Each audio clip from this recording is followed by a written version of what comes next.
Ce matin, je voulais revenir en tout cas, ce que j'ai vécu personnellement dans l'adoration pendant ce temps.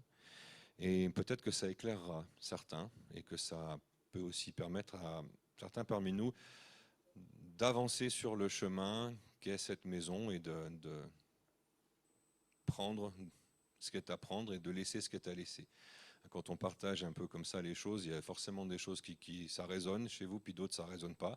Si ça résonne pas, moi on m'a appris à manger du poisson, on m'a dit tu manges pas les arêtes. Voilà. Et c'est quelque chose que je pense que tout le monde a entendu.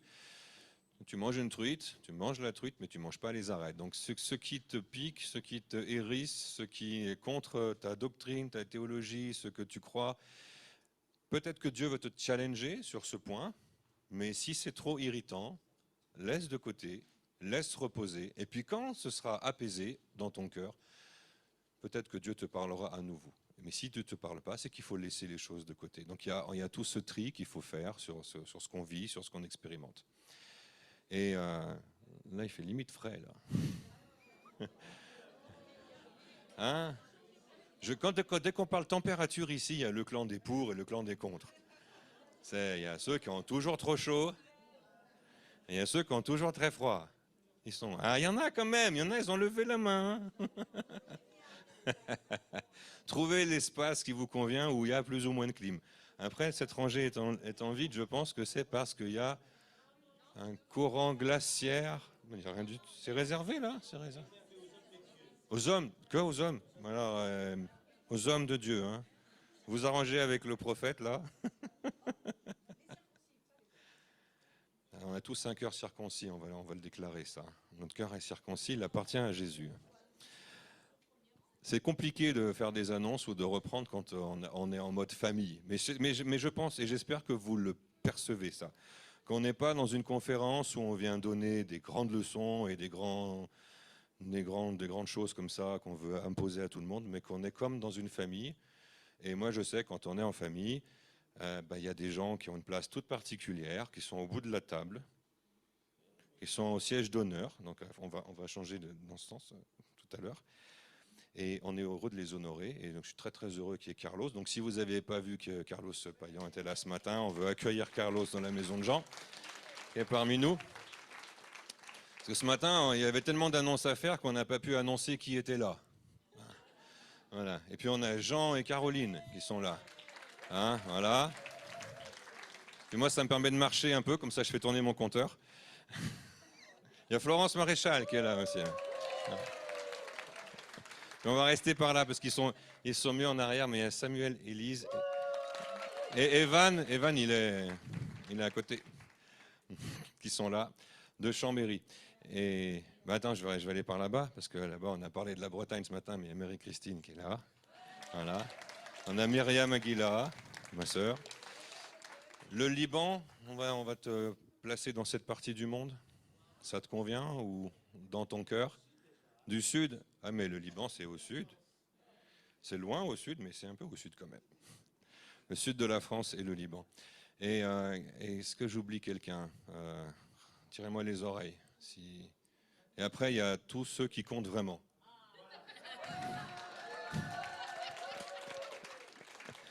Parce qu'on peut faire des tas de réunions avec un groupe d'illuminés. Hein, on peut les mettre ensemble dans une petite pièce. Très perché, parce qu'en plus ils aiment bien être en haut, tout ça. Là, voilà. On peut faire ça, mais on ferait pas je crois qu'on ferait pas ce qu'il faut. Parce que ce qu'il faut aujourd'hui, c'est rassembler une famille. Et ce que je vous disais, c'est que quand on a l'honneur d'avoir des amis très chers dans la famille, on est content qu'ils soient là et on veut le dire. Mais on ne veut pas faire une famille de ministère et puis le peuple de Dieu, parce que ça, c'est pas du tout intéressant. Vous entendez qu'ils ne sont pas d'accord et ils ont bien raison de ne pas être d'accord. Nous voulons vivre le corps de Christ. Et on est quand même obligé, même si on essaie de casser, vous avez vu qu'on essaie de casser cette idée qu'on est tous face à face, puisqu'on a essayé de faire un 90 degrés.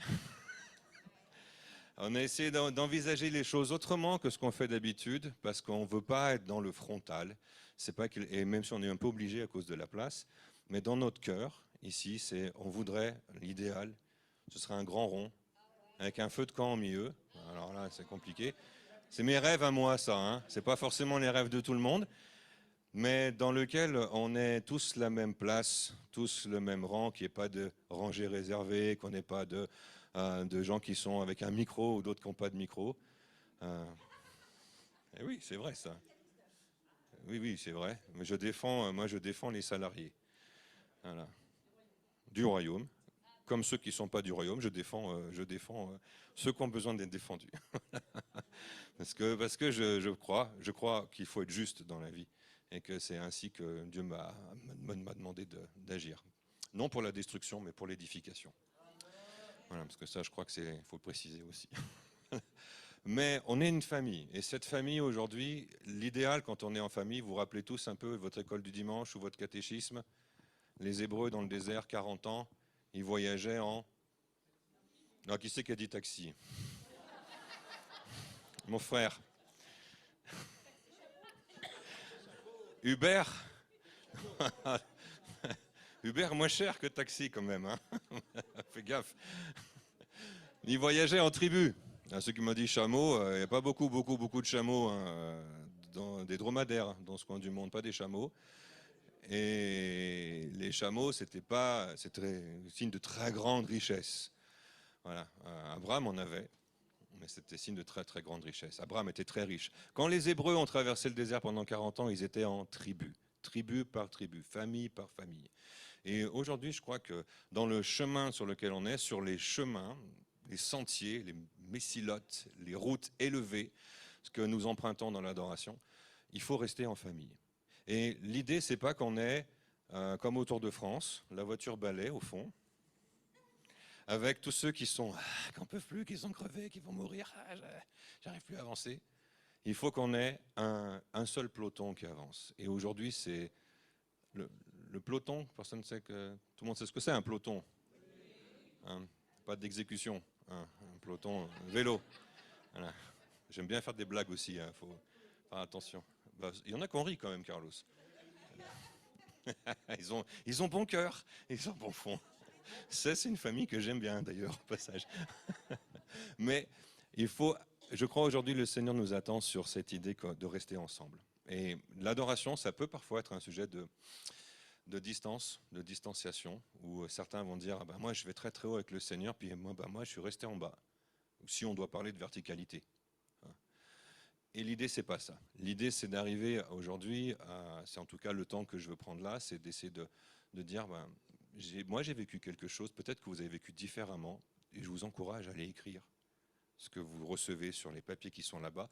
Il y a des pauses, il y a du temps pour ça, parce que ça permet à moi, puis à d'autres, on va dire, c'est un peu pas péjoratif ça, mais de prendre la température, de voir un petit peu le parcours de chacun, et puis alors de chacun, c'est peut-être pas faisable, mais de certains en tout cas, et ceux qui ont envie de le communiquer, c'est important qu'on puisse le saisir et s'en saisir. Parce que c'est très compliqué de faire du cœur à cœur avec tout le monde. Hein, on est une centaine, peut-être un peu moins, mais pas loin. C'est de prendre le temps avec chacun, de dire comment va ton cœur. Qu'est-ce qui est dans ton cœur? Qu'est-ce que le Seigneur a mis dans ton cœur? Et c'est plus facile quand il y en a un qui vient, que ce soit gros, grand, petit, maigre, gros, on s'en fout, mais qui vient et qui donne son cœur aux autres. Ça, c'est facile à faire. Mais l'inverse est difficile. Et pour moi, c'est frustrant quand je livre ce qui est sur mon cœur de ne pas pouvoir avoir une réponse de chacune d'entre vous. Et dans ce temps, moi, je vous invite à aller écrire ce qui est dans votre cœur. Ça peut être des choses très mystiques, et si c'est le cas, aucun problème, ou des choses très, très, très, très, très terre à terre. Et dans ce cas, c'est pas un problème non plus. Et ce matin, dans l'adoration, moi, j'ai vécu une sorte de boucle avec le Saint-Esprit. Et peut-être que vous l'avez fait, peut-être que vous avez été ailleurs, peut-être que vous êtes partis, certains m'ont dit, moi j'étais complètement, j'étais plus sur terre, j'avais plus aucune douleur, j'ai plus senti rien, j'étais libéré de ce côté charnel, l'enveloppe de chair dans laquelle je suis, j'étais au ciel avec Dieu. Ben ça c'est formidable, parce que si l'adoration permet ce côté de soulagement par rapport aux souffrances. Vous savez, Paul le dit dans les Épîtres, il dit jusqu'à quand, Seigneur, vais-je devoir subir ce corps là, de mort, qui de toute façon un jour ou l'autre va passer. Mais mon esprit est éternel, lui. Il n'aspire qu'une chose, c'est rester avec toi, Seigneur, là-haut. Enfin, on dit là-haut, mais là. Parce que là, tout court. Et ce matin, dans ce voyage que j'ai fait avec le Seigneur, il faut que je me remette dedans, mais je pense que ça peut préparer le chemin aussi à Jean. On va y arriver, mais j'aime bien les grands détours. Moi, j'aime pas aller en ligne droite. Hein, quand on part en vacances avec les enfants, ou même quand on va visiter la famille, je me perds, mais en fait, ils savent pas, je fais exprès. Parce que c'est toujours mieux d'aller voir un peu plus loin, voir ce qu'il y a un peu plus loin que la route qu'on connaît par cœur. Et chercher, c'est une éducation, de rester chercheur. Et ce matin, dans l'adoration, moi, j'ai été très percuté par le fait que Jean ait pris le micro pour donner ce psaume qui dit « Élevez-vous, portails éternels », parce que c'était ce qu'on était en train de chanter. Et je crois que le Seigneur nous attend sur cette route qui s'ouvre devant nous. Imaginez qu'on est à l'intérieur d'une ville au Moyen-Âge. Tout le monde voit? Vous y êtes? Ça sent pas bon, il y a des hommes en armes, c'est dangereux, c'est pas sûr. Et puis vous êtes là avec votre petit âne, votre petit mulet, et puis vous allez en exploration loin en dehors de la ville.